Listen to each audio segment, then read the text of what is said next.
Para entender al hombre y su obra, señor Botero, comencemos. Usted es hijo de un comerciante que viajaba a las provincias a caballo y de una mujer creativa de reconocida habilidad manual. Entonces, sería fácil concluir que su vena artística le viene de sangre materna. Es muy posible. ¿Sí? Sí, es muy posible. Pero usted comenzó a pintar a muy temprana edad.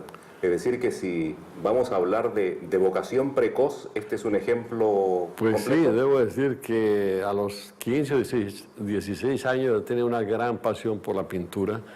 A los 18 años abandoné la escuela y me dediqué completamente a pintar. Y la primera exposición individual la hice en 1951 en Bogotá.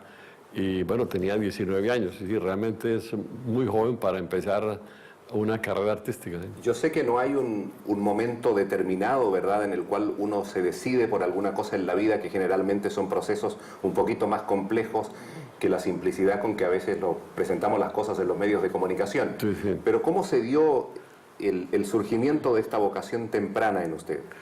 Bueno, absurdamente fue a través de los toros. En realidad yo era muy aficionado a la corrida y iba con mis tíos a ver todos los domingos a la plaza todos los grandes matadores que se presentaban ahí. Y me la pasaba en la escuela dibujando toros y toreros. Y un día hice una naturaleza muerta. Ese día en realidad hice arte por el arte. Y ese día me volví un artista, ¿verdad? Porque cuando uno trata de hacer una cosa que no tiene como objetivo ilustrar una afición, sino el deseo de crear belleza, pues ese día se vuelve un artista. Un pésimo artista seguramente, pero ese día uno se vuelve un artista. Yo aquí voy a hacer una pregunta aclaratoria, porque dice usted con razón que tiene desde muy temprana edad también una gran afición por los toros. Y yo voy a volver sobre el tema central de su pintura, pero su pintura es generalmente dulce, habla de lo cotidiano, y eso es lo más ajeno a lo que pasa en una plaza de toros. Bueno, sí, efectivamente, sí. No, la verdad es que, bueno, dulce, yo no diría que es el término perfecto para definir mi trabajo, pero digamos que yo creo que el arte debe producir placer, no debe fastidiar ni crear, desagradar, porque todo el arte del pasado fue creado con la idea de la belleza, con la idea del placer. Y eso es una cosa que no se practica mucho en el arte contemporáneo. Hay muchos artistas que hacen su obra más bien con el deseo de producir choque en el espectador o desagrado. Y yo, como me he formado viendo la gran pintura, pues yo soy de los que creo todavía en la belleza y en el placer en el arte. La búsqueda de un estilo propio es una aventura en la que muchos han perdido incluso la vida sin poder hallarlo. Y en este capítulo a mí me gustaría ir por partes en cuanto a lo del estilo. Parte número 1, ¿por qué la mayoría de nuestros artistas latinoamericanos, y me refiero no solo a los pintores, sino también a los escritores, que como también es su caso, estoy hablando de 1952, ¿verdad?, emprenden el viaje, la partida, para encontrarse a ellos mismos, como si para entender y entenderse habría que salirse del cuadro? Pero mire, encontrarse a uno mismo es algo que muy pocos logran. Es decir, la mayor parte de los artistas, los escritores van dando palos de ciego, tratando de hallar alguna cosa, y entonces hay esa cosa de cambiar de estilo cada exposición o cada libro, etc. En el fondo, y predican de que el arte se debe de cambiar de actitud y de manera de hacerlo, pero no, en el fondo es que no han encontrado nada. Esa es la realidad. Es decir, por ejemplo, poniendo un caso como el Giacometti. Giacometti hizo arte negro, hizo cubismo, hizo surrealismo, hizo, bueno, muchas cosas. Y un día logró hacer el primer Giacometti. Se encontró quién era él. Y los últimos 25 años de su vida, pues hizo Giacomettis. Y la mayor parte de los pintores que dan esas vueltas para acá, para allá, hay un momento en que se encuentran ellos mismos. Yo tuve la fortuna de saber qué era lo que yo quería, qué era lo que me producía emoción y placer muy rápidamente, muy pronto. Tuve esa gran fortuna de encontrarme. Como digamos, como en el año 56, 57, hice el primer Botero, digamos. Pero en el fondo había ese deseo de hacerlo porque había tomado una dirección de un artista que se interesa el volumen por mi formación que había tenido en Florencia, que como todo el mundo sabe, la pintura florentina es volumétrica. Entonces ese deseo de encontrar una manera personal de expresar ese volumen, lo encontré, se concretizó estando en México en el año 56, 57. De pronto vi la cosa, me expresé personalmente. En naturaleza muerta con una naturaleza muerta con una mandolina. Total que bueno, eso fue el principio, pero en ese momento vi que había hecho un cuadro que era un botero, digamos, que era una cosa que era mía, que no era, que no era una imitación, un derivado de nada, sino que era una verdadera creación. Y bueno, debo decir que eso no le sucede a todos los artistas. Desgraciadamente es lo más difícil, es dar ese paso hacia encontrar algo que es personal. Porque la historia del arte es la historia de la gente que ha tenido personalidad. No es la gente que lo ha hecho bien, mucha gente lo hace bien, pero es la gente que tiene una cosa personal, que dice algo personal, que agrega algo a lo que se conoce. Es decir, el tema siempre es el mismo, pero es la manera de decirlo que es distinto siempre. Yo siempre he contado, siempre lo he dicho, que el caballo, el hombre, el árbol, fueron siempre de la época prehistórica los mismos, y sin embargo ha habido miles de formas de expresarlo, y cada vez distinto. El caballo de la escuela de Altamira, el caballo de Velázquez, de Caravaggio, de Giotto, de Picasso, todos son el mismo caballo, pero era la forma de hacerlo, decirlo distinto. Y bueno, pues esa es la cosa, lo que separa los artistas de los otros, es decir, los creadores de los otros, porque es encontrar esa manera personal de expresarse que es lo que es central en la vida de un artista. Es decir, el estilo es lo definitivo. Es lo definitivo, es lo definitivo. Pero sigamos con esto del viaje, porque este viaje que usted emprende por Barcelona, por París, luego por Florencia, no es un viaje de vacaciones ni de hartazgo, es un viaje también con poco dinero. ¿Con pobreza? Con poquísimo, pero digamos que con ese deseo enorme de ver cosas, de aprender, etcétera. Y bueno, no hice otra cosa, casi 3 años estuve en Europa y bueno, pues todo el tiempo estaba en el museo, fui copista en el Prado, estudiante en la Escuela de Bellas Artes de San Fernando, pasé unos meses en París viendo los museos, después en Florencia obviamente estuve en la Escuela de San Marco y todo el tiempo dedicado a mirar los grandes frescos italianos. Pues los conozco todos porque en esa época pues, me desplacé por toda Italia viendo todas las maravillas que había en la pintura de fresco y los grandes museos. Y bueno, en toda la vida sigo yendo, soy un gran amante de los grandes museos y de la gran pintura, sigue siendo mi gran pasión.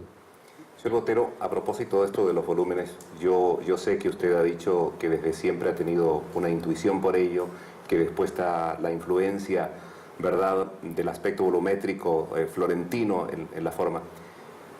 Pero la gente siempre intenta buscar una explicación definitiva del porqué de las cosas. Y mi pregunta es la siguiente: ¿usted no cree que es buscar el imposible, que siempre el arte, el gran arte, debe tener algo de ambiguo, algo de misterioso? Es decir, yo creo que si supiéramos... Sí, por favor. Sí, no, yo digo que uno puede explicar lo que hace hasta cierto punto, pero no puede explicarlo todo. Es decir, porque es, digamos, cuando uno empieza a trabajar, es como que lo invitaran a un gran banquete donde están todas las posibilidades y uno va seleccionando cada vez más, de una forma más reducida, lo que ama. Y eso es lo que le permite a un artista encontrarse. Es decir, yo hubiera podido, había tantas cosas, había el arte moderno de Francia en ese momento que yo estuve. Yo estaba, bueno, ya empezar, haber hecho la selección de irme a Italia y no a París fue ya definitiva. Y después, apasionarme por la pintura florentina también fue importantísimo. Hubiera podido interesarme en cualquier otra cosa, a la escuela de, no sé, de Siena o a la pintura moderna italiana, no sé, cualquier cosa. Y no, al contrario, fui inclinándome hacia una serie de artistas que me emocionaban profundamente, como Masaccio, Giotto, etcétera, Piero della Francesca, todos esos artistas. Entonces uno sabe, a través de eso que uno ama más, sabe qué es lo que uno quisiera decir. Pero claro, de ese deseo a que ya se concretice en una expresión que uno sabe que está nutrido por todos esos deseos o esas admiraciones que uno tiene, pero que dan un paso adelante, digamos, obviamente paso adelante en la obra de cada uno. en el sentido de que uno encuentra una forma personal de expresarse. ¿Y hay un destino en esto? ¿Usted cree en eso? ¿Un destino? Bueno, yo diría que hay una gran fortuna de lograrlo, pero sí, uno, digamos, es como ganarse la lotería, porque como le digo, hay muy pocos que tienen esa fortuna.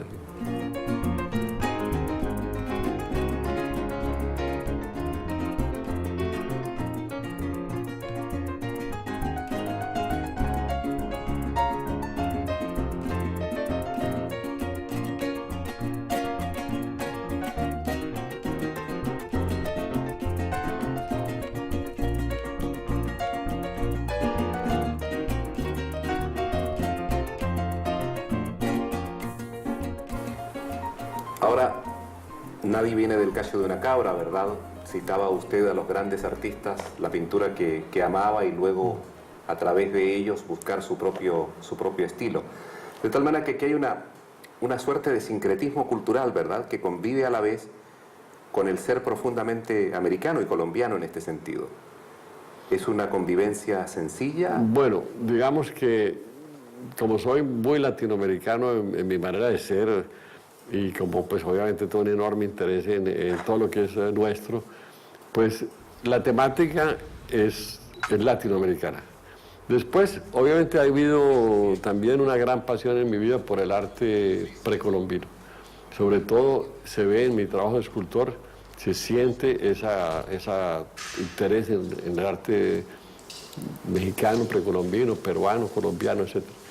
Entonces, que bueno, todo eso va llevándolo a uno a crearle un espíritu que es distinto a lo que tendría un artista europeo.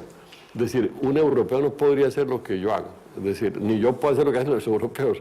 Es decir, esta es una cosa, uno está marcado por esos años que uno vivió en su país. Yo salí por primera vez de Colombia a los 19 años, entonces que bueno, me impregné completamente de mi país. Viví en la provincia casi siempre, porque hasta los 18 años estuve en Medellín. Claro que toda esa vida de provincia lo marca uno y lo nutre de una manera formidable. Y después, claro, ese lenguaje tiene que ser universal, porque el tema en la pintura creo yo que debe ser local o parroquial. Y después el lenguaje tiene que ser universal, porque tiene que ser una cosa que toque a cualquier espectador de cualquier parte, porque la pintura tiene unos elementos que son mundiales, que son universales, que le dicen algo a todo el mundo. El color, por ejemplo.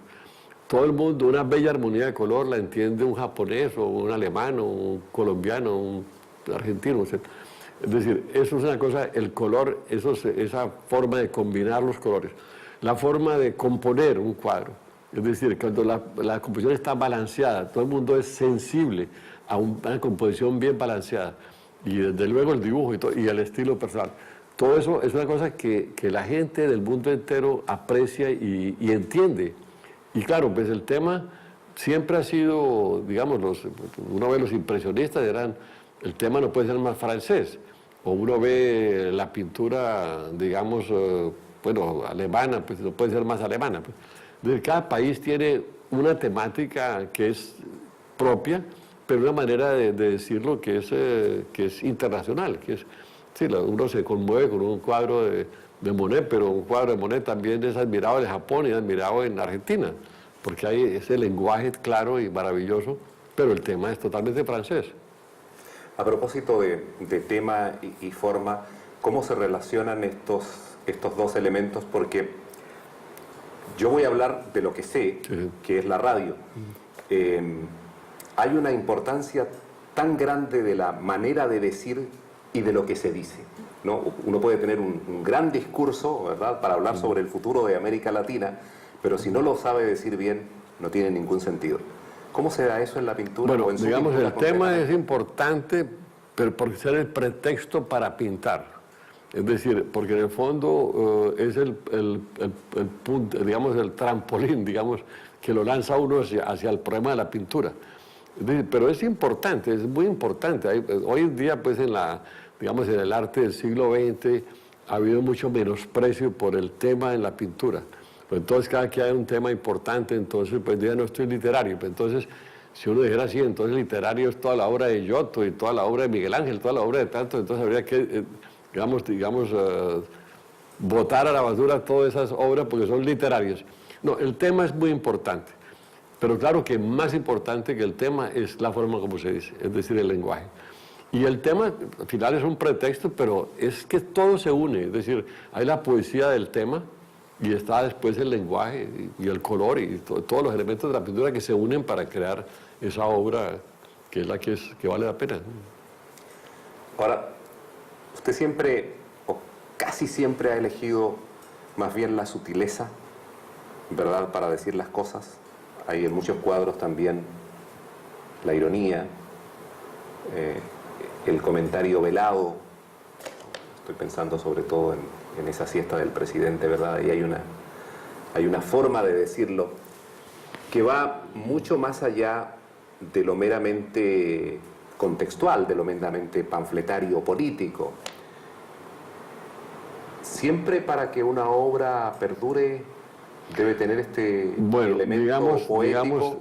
Digamos, bueno, cuando uno está creando un tema para la pintura, si hay esas situaciones que son improbables, pero no imposibles, hay una poesía en ese tipo de situaciones. Hay una poesía. Entonces, claro, pues eso, un pintor, si además tiene la poesía en su manera de crear el tema, pues es una virtud más. Es decir, no es una cosa desechable. Si tiene un toque de ironía, también puede ser una virtud. Bueno, por ejemplo, en Goya uno ve una gran ironía, uno ve, bueno, en Bruegel un gran humor y una gran ironía. Bueno, pues todos estos artistas pues tenían esos toques, pero el motor, digamos, de esa pintura no fue la ironía, el motor fue la pintura. Y resulta que esos toques fueron casi que a último momento que se lograron, o se lograron al principio, con el momento que se crea el tema, pero después se metió el artista en la cosa de la pintura. Porque hay un momento en que es... Que lo fundamental es la pintura. Pero sí un pintor que tiene la capacidad de crear la poesía dentro de esa primera idea, y eso es una gran virtud. Es decir, uno ve todos esos cuadros, por ejemplo, de la época rosa de Picasso, pues son cuadros que tiene el pequeño dibujo que hizo para empezar, ya tenía una poesía. Es decir, eso tiene, y en la pintura impresionista hay muchos cuadros que son poéticos por la forma romántica en que presentaba la realidad, unos cuadros que uno quisiera vivir en ellos, porque tienen una realidad tan agradable, que lo invita a uno, porque son concebidos como poesía. Es decir, es una virtud, no es desechable. Claro, en la pintura, digamos, última, pues ha habido un gran desprecio por todo lo que sea poesía, ternura. Pero es que no se pueden desechar las cosas así nomás. Porque, por ejemplo, el cuadro más tierno que existe es Las Meninas de Velázquez. Entonces si la ternura es un vicio, entonces Las Meninas de Velázquez es un pésimo cuadro. Y Las Meninas de Velázquez es un cuadro de una gran ternura y de una gran belleza y tal vez uno de los 3 cuadros más importantes de la historia del arte. Total que, bueno, ese tipo de cosas, se ha hablado demasiado rápido, o se ha intelectualizado demasiado rápido, o se ha creado demasiadas ideas estúpidas en el arte últimamente, que han llevado a la situación en que estamos, que se hace un arte que se puede llamar, decirlo en inglés, trash art, porque es pura basura, digamos. En realidad, por la capacidad, la confusión total que existe hoy en día sobre los problemas de la pintura. Es decir, hay que hacer de nuevo una reflexión sobre lo que es la pintura, que son los elementos de la pintura, qué es lo que hace una obra maestra, qué es lo que hace que una cosa sea pintura, etc. Hoy en día, por ejemplo, quieren reemplazar la pintura con el video. Es como que si quisiera uno reemplazar la pintura con la música. La música, las artes plásticas, son las artes plásticas, y el video tiene más que ver con el cine o la televisión que con la pintura y la escultura. Las artes plásticas son una cosa aparte, y hay gente que dice, no, ya la pintura está muerta, eso de pintar con pinceles y colores, eso ya está muerto. Y ahora es el video, ahora, ridículo. Entonces, ridiculeces. Pero bueno, ¿qué hacemos? Pues estamos viviendo una época de gran confusión en ese sentido, ¿sí? Yo quisiera insistir en este punto porque me parece fundamental. Decía usted en su respuesta, yo creo que hay que replantearse lo de la pintura, volver a reflexionar. Pero ¿no le parece que deberíamos replantearnos todo? Porque le voy a citar un ejemplo. Hoy hay gente que habla de que estamos ya ni siquiera en una sociedad de la información o de las nuevas tecnologías, sino en una sociedad de la vivencia. Es decir, que lo que interesa es el momento, el impacto, la emoción del segundo. Entonces todo debe que estar orientado a eso. Y en eso cae también... Bueno, tiene razón, hay que replantearse todo desde el principio, pero la verdad es que hay una gran confusión sobre el objetivo de la vida, sobre el objetivo del arte. Bueno, son cosas que de verdad se necesitaría un momento de reflexión muy serio. Estamos en una crisis. Sí, hay una confusión enorme. El hombre no sabe en el fondo qué es lo que quiere ni para dónde va. Y bueno, no le digo, en el arte hay una confusión total.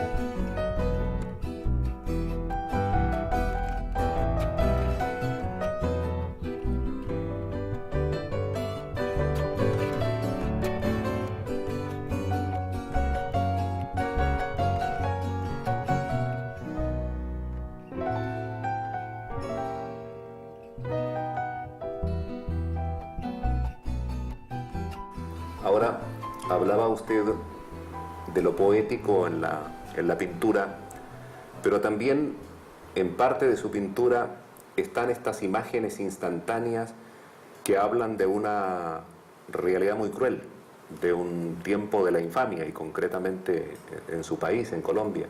Estoy pensando en la muerte de Pablo Escobar, estoy pensando en el fusilamiento, en los guerrilleros, en la matanza, en el atentado. Bueno, es como si Botero tuviese también en un momento la necesidad urgente de dar cuenta de esa realidad dramática. Bueno, pues sí, la verdad es que, bueno, yo he hecho una pintura que ha mostrado, digamos, el aspecto amable de Colombia, pero Colombia, desgraciadamente, tiene dos caras. También tiene esa cara de violencia, esa cara de drama, etcétera, que ya lleva muchos años.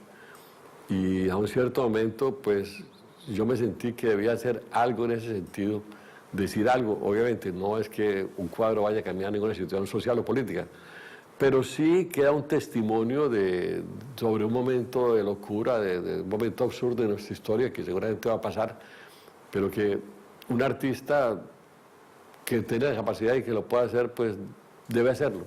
Y yo me sentí que yo era una de las personas que podía hacerlo y por eso lo hice. He hecho una serie como de 45 obras, y todo sobre ese tema. ¿Sí?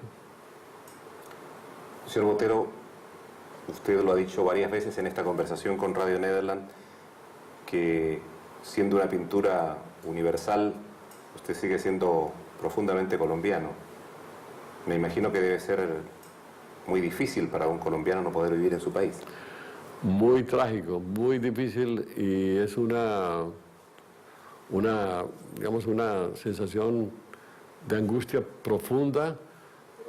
Bueno, en mi caso, pues yo amo mi país, tengo mi casa en Colombia y desgraciadamente por lo delicada la situación de seguridad, pues no puedo estar tanto como quisiera en mi país y en mi casa.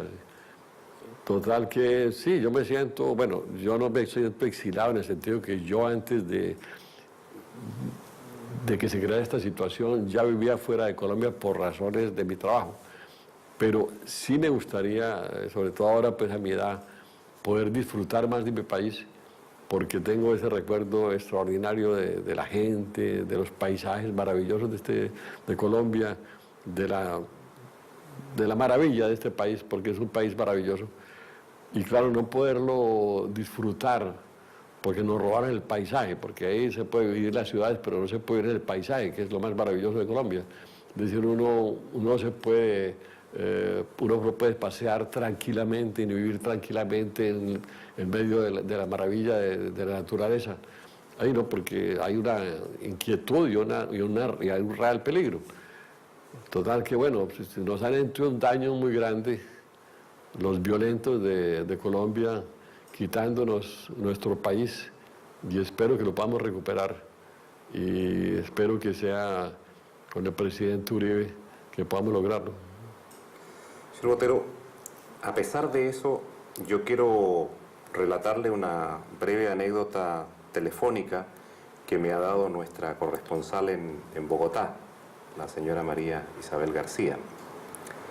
Y hace unos días, conversando por ella por teléfono y contándole que íbamos a tener esta conversación con usted aquí en Pietrasanta, en Italia, dice que ya no se acuerda si fue 1 o 2 meses atrás, dice que lo encontró a usted en la calle, en el estrecho andén oriental de la calle de la Carrera Quinta, entre las calles 10 y 11 del barrio viejo de la Candelaria. Usted venía en dirección norte-sur, venía con Luis Orlando Melo, director de la biblioteca Luis Ángel Arango, depositaria de la donación Botero, la más significativa, y estoy citando textualmente, la más significativa que algún notable le ha hecho a la capital de este país de ricos mezquinos, y detrás venía su hermano Juan David. María Isabel no lo podía creer. El famoso Botero, como cualquier parroquiano a pie, caminando tranquilamente por ahí, ni una escolta, ni un carro de vidrios oscuros, ni nada de eso que hace tiempo se convirtió en símbolo de prestigio social por estos lados. Por fin, algo refrescante, pensó. Bueno, debo decir, mi sistema de ir a Colombia, digamos, es llegar de improviso e irme lo más pronto posible. La verdad es que he experimentado lo de los guardaespaldas. Llegué hasta tener 10 guardaespaldas en un cierto momento y es insoportable eso, muy difícil. Y además, parece que muchas veces son los guardaespaldas los que realizan los secuestros, etc. Tal que yo prefiero llegar así intempestivamente y desaparecer lo más pronto posible. Pero sí, yo estuve allá efectivamente fui a almorzar con mi hermano y con Jaime Orlando Melo, Jorge Orlando Melo. Fui por ahí a un restaurante cerca. Yo ahí se encontró con ella casualmente. Exacto, sí. Debió ser ahí, sí. Cuando veníamos de camino a su estudio, decía usted que aquí en Pietrasanta se hacían copias maravillosas. Usted sabe que la copia se ha hecho lo más famoso del mundo, y se copia todo, digamos. Incluso los cuadros de Botero están en las salas de espera, ¿verdad?, de un médico, de un dentista. ¿Qué opinión le merecen a ustedes esto de las copias? Bueno, mire, las copias, si no están firmadas, me parece casi, no, digamos, me siento, digamos, halagado que alguien admire tanto mi trabajo que lo quiera copiar, si no lo firman, claro.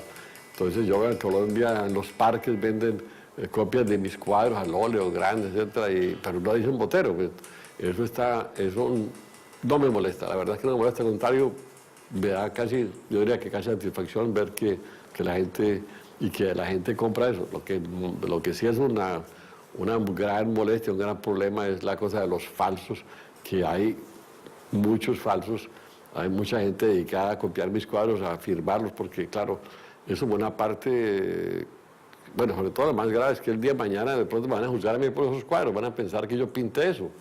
Y entonces eso es la parte más grave. Yo hasta donde puedo digo falso, pero bueno, cuando yo no esté ahí a lo mejor no va a seguir la industria, va a ser muy complicado, pero bueno. Entonces, yo soy el pintor más copiado del mundo, es impresionante. Ha habido, bueno, tengo fotos de talleres de hace 4 años en Tailandia, bueno, en todos lados, impresionante. En la India, en los sitios más absurdos. Total que bueno, pero bueno, esas no son firmadas. Después hay otros lugares clandestinos que sí... llevan firma. Que envían firma. Y entonces, claro, cada momento recibo fotos de cuadros falsos. Sí. A propósito de la actualidad, ¿y qué le parecen estas mega manifestaciones de la pintura, por ejemplo, ¿no? Estas exposiciones con cuadras y cuadras de gente esperando para poder entrar. Pero yo se lo pregunto por una razón muy específica. Y es si es posible separar nítidamente lo que es el mero choque emocional del que hablábamos, ¿verdad?, de esta sociedad de la vivencia, de una experiencia artística real, genuina, de apreciar la belleza de una pintura o lo que nos quiere decir. Bueno, mire, la verdad es que dicen que no, que la gente no se interesa suficiente en el arte. No es cierto, porque cuando hay una gran exposición, como usted dice, uno ve colas de cuadras y cuadras para entrar. Entonces uno ve, yo he visto en París y en Nueva York, que tienen que reservar con 2 o 3 veces para tener un tiquete para entrar a ver la exposición. Entonces el gran arte emociona. Lo que pasa es que la gente, con el arte que se hace hoy en día, pues uno no puede culparlos de que no se interesen, porque es un arte tan ridículo, tan absurdamente malo, que claro, pues la gente dice, no, que hoy en día ya la gente no va a las galerías, que ya no compra arte, que no sé qué. Pues no, no es cierto.